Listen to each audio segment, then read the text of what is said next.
En el mundo existen muchas religiones que se les considera judeo-cristianas, porque la mezcla de ambos pensamientos forma la base de su doctrina.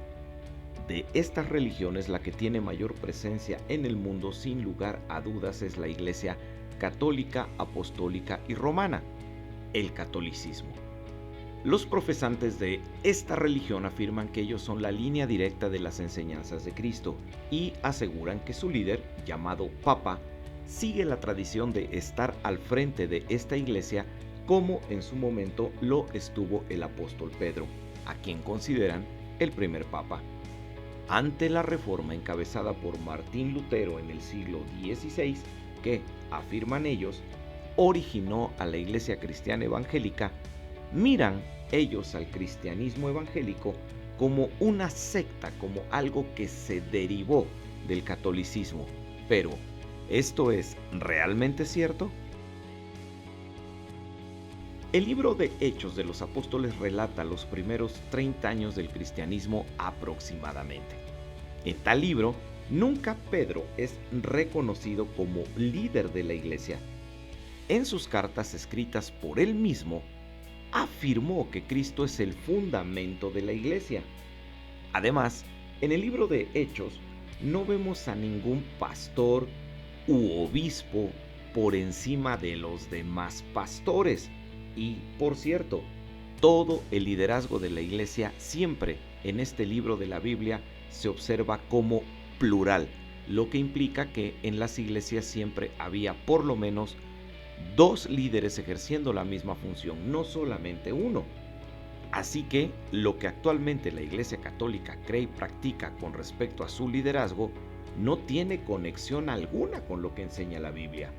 Entonces, ¿qué fue lo que pasó?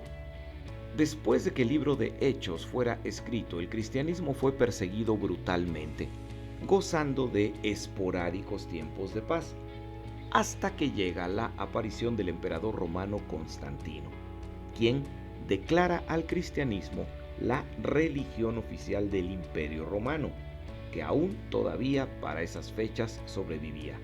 Esto hizo que el cristianismo basado en la enseñanza de los apóstoles, lo que encontramos en la Biblia, el cristianismo bíblico, se volviera una religión de Estado. Ante esta importancia que el cristianismo bíblico adquirió, obviamente los hombres con ansia de poder, sin realmente profesar genuinamente la fe cristiana, comenzaron a integrarse por conveniencia a este movimiento religioso. Y, como cualquier cosa donde el poder humano interviene, se terminó corrompiendo. Empezó una lucha por saber quién sería el líder máximo para poder tener control sobre el líder político que era el emperador, lo que derivó en que el obispo de Roma, por medio de muchas alianzas estratégicas y sobre todo mucha corrupción e incluso asesinatos, se declarara el obispo de obispos. Para respaldar este nombramiento se hicieron concilios donde se relacionó al obispo de Roma con Pedro y se inventó que Pedro fue el primer papa. Además de esto, con la intención de ganar la simpatía de los paganos que en su mayoría poblaban el imperio, a esta depravación, a esta corrupción del cristianismo bíblico, se le añadieron imágenes, fiestas solemnes y se enmascaró la idolatría cristianizándola. Y así nació esta religión que se convirtió en una mezcla de idolatría y poder humano, cancelando toda la enseñanza real que los apóstoles hicieron. Sí, estamos hablando del nacimiento del catolicismo apostólico y romano. Contra todo esto se revela Martín Lutero, con la intención de recuperar el rol de la Biblia como eje de la doctrina de los hombres y no las enseñanzas de los papas. Viendo las cosas bajo este enfoque, el cristianismo bíblico no nace de la Iglesia Católica. Más bien, la Iglesia Católica corrompe al cristianismo bíblico, al cristianismo basado en la enseñanza de los apóstoles, por lo que se cree como una ley es real, pero a la inversa.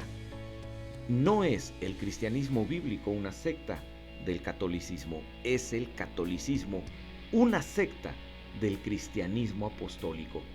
Si alguno no cree esto, entonces que lo demuestre con la historia. El cristianismo evangélico solo necesita la historia de la cruz. Y recuerda, si quieres saber más de la Biblia, suscríbete.